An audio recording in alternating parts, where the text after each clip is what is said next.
भगवान श्री कृष्ण को नमस्कार करते हुए आप सभी का अनंत अकेडमी ऑफ मैथमेटिक्स में स्वागत है। आज से हम स्टार्ट कर रहे हैं एब्स्ट्रैक्ट अलजेब्रा एपिसोड 1 है, जो कि CU जो राजस्थान सेंट्रल यूनिवर्सिटी है उसके अंदर जो पेपर है MAT 406। ठीक है, उससे रिलेटेड ये सारे नोट्स हैं, आप इनको ध्यान से समझना। सबसे पहले तो ये है कि let G be a set and star is a function from G cross G to G is called binary operation denoted by a binary b where a comma b belongs to G. कहने का मतलब ये है कि अगर आपके पास ए और बी दो एलिमेंट है जी के, उनके बीच में एक ऑपरेशन लगता है जिसे हम बाइनरी से डिनोट करेंगे। आपके पास एक न्यू एलिमेंट बनेगा ए बाइनरी बी, और अगर वो आपके पास जी से बिलोंग कर जाता है तो क्लोजर प्रॉपर्टी होगी। लेकिन यहाँ पर बाइनरी ऑपरेशन लगने के बाद जो एलिमेंट न्यू बनेगा वो जी से बिलोंग करेगा, इस वजह से आपका जो ये स्टार है ये क्या कहलाएगा, बाइनरी ऑपरेशन कहलाएगा।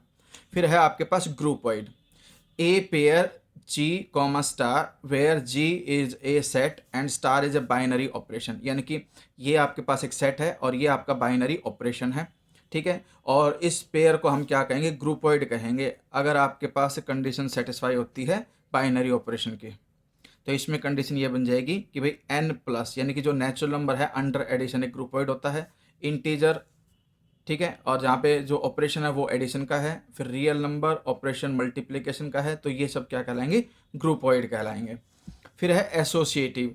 एसोसिएटिव का मतलब ये है कि पहले दो एलिमेंट के बीच में ऑपरेशन लगाओ, जो भी सॉल्यूशन आएगा उसका तीसरे के साथ कर दो, जबकि यहाँ पर पहले लास्ट दो के बीच में लगाओगे ऑपरेशन और फिर फर्स्ट वाले के साथ। अगर ये कंडीशन सेटिस्फाई होती है तो वो एसोसिएटिव होगा, जहाँ पर a b c belongs to G. Commutative means a binary B equal to B binary a for all A comma B belongs to G. फिर क्लोजर प्रॉपर्टी। क्लोजर प्रॉपर्टी का मतलब है कि भी a binary b belongs to G. तो ये तीन properties याद रखना। इसके बाद डेफिनेशन आती है सेमी ग्रुप की। सेमी ग्रुप से हमारा मतलब होगा कि भाई A pair G comma star, ये ऑपरेशन है। ठीक है, यहाँ पे एडिशन भी हो सकता है, मल्टीप्लिकेशन भी हो सकता है, या कोई और ऑपरेशन हो सकता है। Where G is a set and star is an associative binary operation. देखिए बाइनरी ऑपरेशन तो है ही, साथ में अगर वो एसोसिएटिव हो जाता है तो उस केस में हम इसको क्या कहेंगे, सेमी ग्रुप कहेंगे। ठीक है, और if the binary operation star is also commutative then we say that it is a commutative semi group. अगर वो बाइनरी ऑपरेशन आपका कॉम्यूटेटिव प्रॉपर्टी को भी सेटिस्फाई करता है तब हम कहेंगे कि जो सेमी ग्रुप है वो कॉम्यूटेटिव सेमी ग्रुप है, यानी कि एसोसिएटिविटी, क्लोजर प्रॉपर्टी और कॉम्यूटेटिविटी तीनों ऑटोमेटिकली सेटिस्फाई हो जाएंगे आपके पास। इनके ये कुछ एग्जाम्पल दे रखे हैं। अब यहाँ पे जेड एम है, इससे हमारा मतलब ये होगा कि इसके अंदर जो एलिमेंट है एम से पहले वाले, जीरो से स्टार्ट करके एम से पहले m-1 है, इस तरह से एलिमेंट। ठीक है, और इनका जो कंडीशन है ये, इसका मतलब है कॉन्ग्रेंट मोडुलो m। ठीक है, यानी कि जो भी सॉल्यूशन आएगा उसको आप m से डिवाइड करोगे।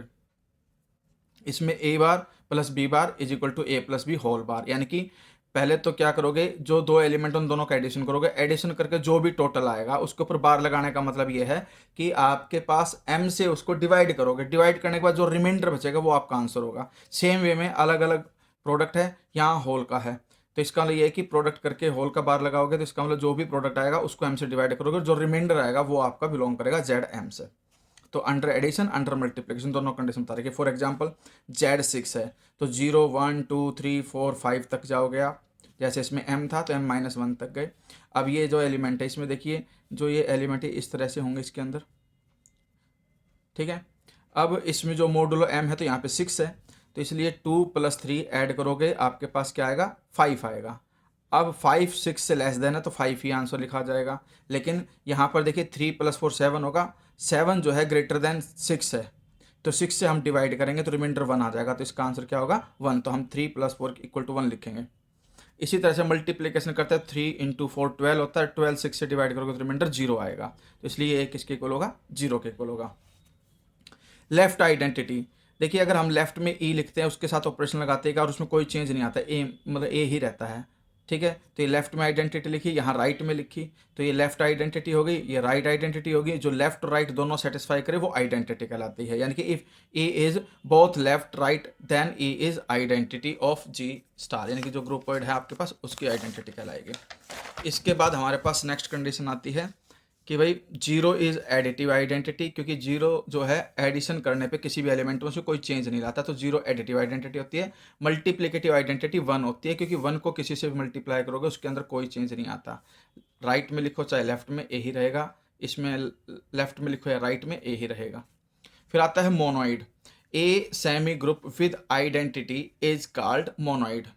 ठीक है, इसका ये है कि सेमी ग्रुप से हमारा मतलब होता है एसोसिएटिव हो गया। अगर उसके अंदर आइडेंटिटी भी बिलोंग करती है, यानी कि आइडेंटिटी एग्जिस्टेंस होती है, तब हम उसे क्या कहेंगे? मोनोइड कहेंगे। फिर इनवर्स। इनवर्स से हमारा मतलब ये है कि भाई जी स्टार आपके पास कोई ग्रुपॉइड है, ई आइडेंटिटी होगी उसके अंदर, ए बिलोंग करता है जी से और बी भी बिलोंग करता है जी से, और इस तरह से एक प्रॉपर्टी आ गई कि भाई बी बाइनरी है, बी और ए के बीच में ऑपरेशन लगा, आइडेंटिटी आया, तो बी जो है वो लेफ्ट इनवर्स ऑफ ए कहलाएगा। राइट में लिखते हैं तो बी जो है राइट इनवर्स ऑफ ए हो जाएगा। लेकिन लेफ्ट और राइट दोनों कंडीशन, जैसे कि बी यहाँ पे लेफ्ट में है, यहाँ राइट में है, ठीक है, और ऑपरेशन लगाने के बाद जो सॉल्यूशन आ रहा है वो आइडेंटिटी एलिमेंट आना चाहिए। ठीक है, यानी कि a binary B equal to B binary A equal to identity element, then b is inverse of a. तो हमारे पास कंडीशन ये आ जाएगी b is inverse of a. फिर डेफिनेशन है solution of an equation, let G plus b a semi group. ये हमें सेमी ग्रुप दे दिया। A comma B belongs to G is an equation. हमारे पास अब इक्वेशन है कि भाई ए और बी जो है वो तो जी से बिलोंग करते हैं। अब हमारे पास एक इक्वेशन है a binary x is equal to b और x binary A equal to b is said to be solvable. Solvable कहलाएगी if there exist some c belongs to G such that, इस x की जगह पर c लिख दोगे तो a binary c equal to b और c binary A equal to b. ठीक है, then c is the solution of this equation. फिर आती है एक डेफिनेशन ग्रुप की, A pair G binary where G is not equal to 5, यानी कि नॉन एम्प्टी होना चाहिए, and star is a binary operation is called group. यानी कि हमारे पास जो ये पेयर है इसको हम ग्रुप कहेंगे अगर ये चार प्रॉपर्टी सेटिस्फाई करता है। पहली प्रॉपर्टी कि G is closed with respect to binary operation, यानी कि a binary b belong to G for all A comma b belong to G. दो एलिमेंट जी में है, उनमें ऑपरेशन लगा, ऑपरेशन लगने के बाद एक न्यू एलिमेंट आया, वो जी से बिलोंग करता है, तो हम कहेंगे closed with respect to binary है। एसोसिएटिविटी प्रॉपर्टी में बता चुका हूँ, सेटिस्फाई होनी चाहिए। आइडेंटिटी का आइडेंटिटी एलिमेंट एग्जिस्ट करना चाहिए, A binary E equal to E binary A equal to A for all A belongs to G. Existence of inverse, अगर एक्स आपका जी में है तो उसका इनवर्स एक्स इनवर्स भी जी में होना चाहिए, तो X binary X inverse is equal to X inverse binary X equal to E. Then X inverse is inverse of X for each X, यानी कि जी के हर एलिमेंट का इनवर्स एग्जिस्ट करना चाहिए, तो ये ग्रुप कहलाएगा। लेकिन अगर चार प्रॉपर्टी के साथ साथ पांचवी प्रॉपर्टी कॉम्यूटेटिव भी सेटिस्फाई हो जाती है, तो G comma star is commutative और abelian if A binary B equal to B binary A. ठीक है, for all A comma B belongs to G. तो ये तो बेसिक प्रॉपर्टीज थी। अब हमारे पास ये आता है, जैसे कि एक एग्जांपल दे दिया आपका, show that G binary is a group where X binary Y is equal to x plus Y plus 3। ठीक है, सबसे पहले तो देखिए हमारे पास पहली प्रॉपर्टी क्या होती है? क्लोजर की होती है। ठीक है, क्लोजर के लिए हम क्या करेंगे कि भाई एक्स कॉमा वाई दो एलिमेंट है जो किससे बिलोंग करते हैं? जेड से। फिर इनके बीच में हमने क्या लगाया? बाइनरी ऑपरेशन लगाया, which is equal to x plus Y plus 3। ठीक है, अब x और y दोनों इंटीजर है, दोनों का सम भी इंटीजर होगा, 3 भी इंटीजर है, प्लस 3 करने पे ये भी किससे बिलोंग करेगा? z से। तो z is closed with respect to star. ठीक है, हैंस इट इज क्लोज्ड। फिर सेकंड कंडीशन एसोसिएटिविटी, उसके लिए क्या करोगे? a बाइनरी b हम ये ले लेते हैं एलिमेंट, ठीक है, और बाइनरी c। इसका मतलब है कि भाई a बाइनरी b का मतलब है a प्लस बी प्लस 3। इस कंडीशन से x और y की जगह आपके बारे में a और b लिया है, आप x y z भी ले सकते हो, कोई दिक्कत नहीं है। a प्लस बी प्लस 3 लिया। अब आपके पास जो ये एलिमेंट आया इसमें अभी हमें सी का लगाना बाकी है। अब यहाँ पे ये पूरी ब्रैकेट एक एलिमेंट है और ये दूसरा एलिमेंट है, तो रूल क्या कहता है? पहले तो इन दोनों एलिमेंट का क्या करोगे? एडिशन, उसके बाद प्लस 3 है, क्योंकि पहले दोनों एलिमेंट का एडिशन है फिर प्लस 3 है। तो इसमें ये एक एलिमेंट है और ये दूसरा एलिमेंट, पहले इन दोनों का एडिशन किया फिर प्लस 3 लिखते हैं। तो ये आपके पास आ गया a plus B plus C plus 3 6। अब हम ये करते हैं कि a binary b binary c, पहले लास्ट के दो करते हैं, a binary B plus C plus three.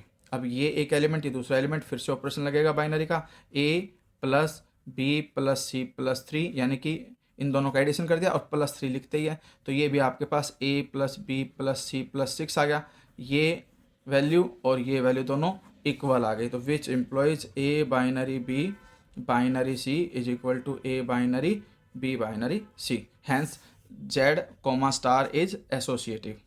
फिर थर्ड कंडीशन आइडेंटिटी की आती है। आइडेंटिटी का मतलब ये है कि किस तरह से निकालोगे आइडेंटिटी, कि भाई एक्स बाइनरी ई लिखा, उसके अंदर कोई चेंज नहीं आना चाहिए तो एक्स ही रहेगा। इसका मतलब है X plus Y plus three, left में एक्स प्लस वाई, वाई की जगह पे क्या लिखोगे आप, ई लिखोगे, तो ये वाई ई में कन्वर्ट हो जाएगा, ठीक है, और प्लस थ्री हम लिखते हैं। अब ये जो चीज़ है एक्स बाइनरी ई की, तो कंडीशन हमने ये लगा दी, इक्वल टू में क्या आना चाहिए, एक्स आना चाहिए, एक्स एक्स कट गया, विच एम्प्लॉयज करके E is equal two plus three उधर चला जाएगा माइनस थ्री, और माइनस थ्री जेड से बिलोंग करता है, ठीक है। तो इसका मतलब ये है कि minus three is the identity. अब इनवर्स, इनवर्स के लिए क्या होगा कि भी एक मैंने एलिमेंट एक्स लिया, दूसरा एलिमेंट मैंने वाई लिया, तो हमारे पास आइडेंटिटी एलिमेंट आना चाहिए, ठीक है। फिर इसका मतलब ये है कि X plus Y plus three is equal to, E की जगह पे क्या लिख दें, माइनस थ्री। अब यहाँ से आप y की वैल्यू निकालो फर्दर एम्प्लॉय करके, y यहीं रहने दो, माइनस थ्री है ही, ये प्लस थ्री उधर जाके फिर माइनस थ्री, एक्स भी उधर जा करके माइनस एक्स, यानी कि माइनस एक्स माइनस सिक्स। तो आप क्या लिखोगे, minus X minus six is inverse of x, ठीक है। तो minus x comma minus six, क्योंकि ये बिलोंग करता है जेड से, इसका मतलब है minus X minus six is inverse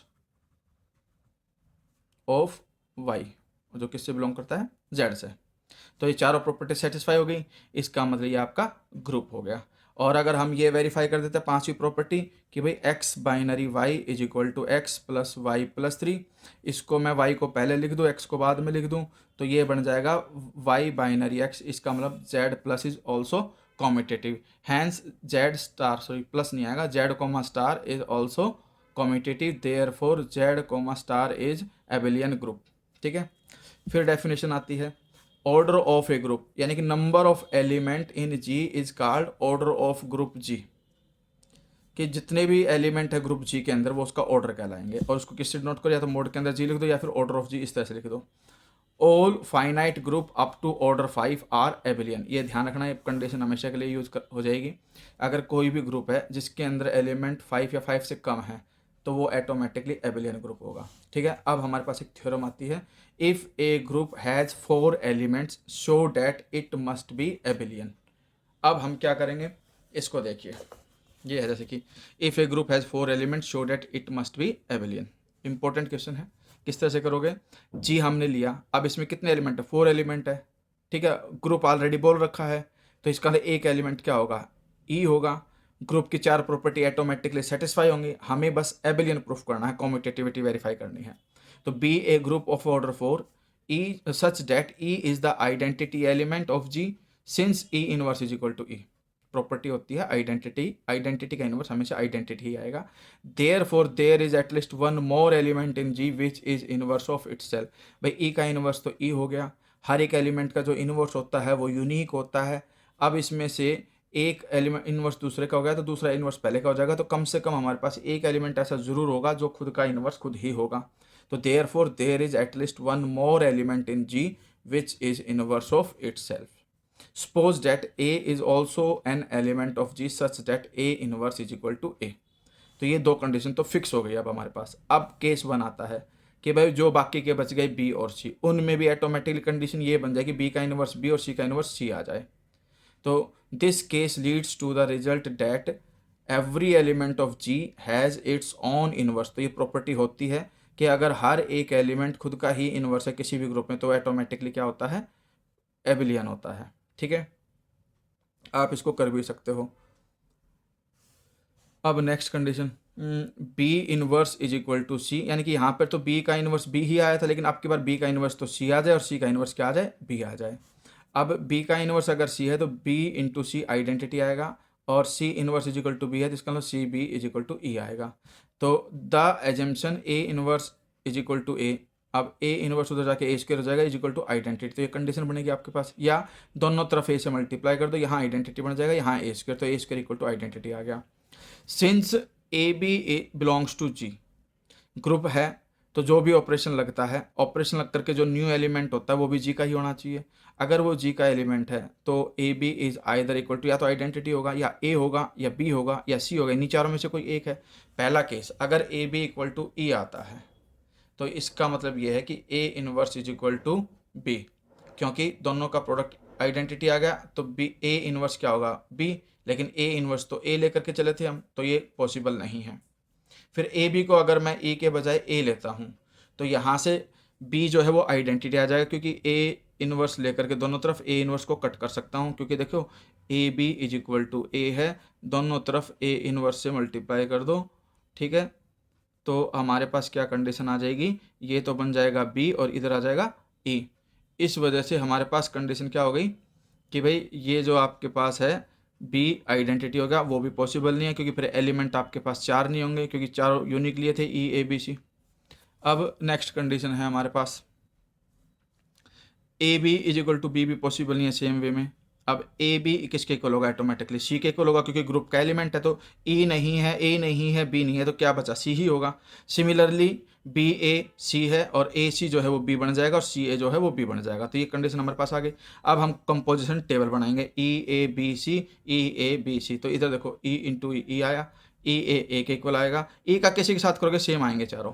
फिर ए स्क्वायर आइडेंटिटी, ए बी की वैल्यू हमारे पास क्या आ गई यहाँ से सी, ए बी सी आ जाएगा, ठीक है। और ए सी जो है वो बी हो गया हमारे पास, क्योंकि ए सी किसके इक्वल आ रहा है, बी के इक्वल आ रहा है, लिख दिया। फिर बी को लेकर चलेंगे, बी ई, तो बी रहा, बी का ऑपरेशन एक साथ बी ए इक्वल टू सी आ चुका हमारे पास। अब बी का बी के साथ करोगे तो बी स्क्वायर, और बी का सी के साथ करोगे बी सी बनेगा, और बी सी की हमारे पास वैल्यू क्या है, ई है, आइडेंटिटी है, क्योंकि इनवर्स लेकर के चले थे ना हम कि बी का इनवर्स जो है वो सी है। सेम वे में सी को लेकर चलेंगे, सी ई सी रहेगा, सी ए जो है वो यहाँ से सी ए इक्वल टू बी आ गया। फिर सी बी इनवर्स एक दूसरे के, कि भाई b is inverse of c and c is inverse of b, तो इसका दोनों का प्रोडक्ट बी सी जो है वो आइडेंटिटी आएगा। फिर सी इंटू सी, सी स्क्वायर। अब जो कंपोजिशन टेबल के अंदर जो एलिमेंट होते हैं वो सारे के सारे डिस्टिंक्ट एलिमेंट होते हैं। Since the elements in each row of composition table are distinct, therefore, अब डिस्टिंक्ट होने चाहिए, तो इसका मतलब जो बी सी ई तो आ चुका, बी स्क्वायर, बी सी ए में से तो होगा नहीं, एलिमेंट ग्रुप का ही होगा, तो किसके इक्वल होगा, ये ए के इक्वल होगा। सिमिलरली सी स्क्वायर किसके इक्वल होगा, ए के इक्वल। अब जब भी कंपोजिशन टेबल के अंदर रो का, जैसे कि रो है ई ए बी सी और इधर आपके पास ई ए बी सी, यानी कि एक प्रकार से ट्रांसपोज करें मैट्रिक्स रूप में और वो सेम ही आ जाए, तो वो कॉम्यूटेटिव होता है। तो ई ए बी सी है, ये ई ए बी सी, फिर ए ई सी बी, इधर ए ई सी बी, ठीक है। तो इस तरह से हर रो जो है इक्वल है करस्पॉन्डिंग कॉलम के, therefore it is abelian group. तो ये हमारे पास प्रॉपर्टी होती है। तो हमने इसमें वेरीफाई कर दिया कि चार एलिमेंट है, तो कंडीशन ये होगी। तो from the table we observe that the elements in the corresponding rows and columns are same, the composition in G is commutative, hence G is an abelian group.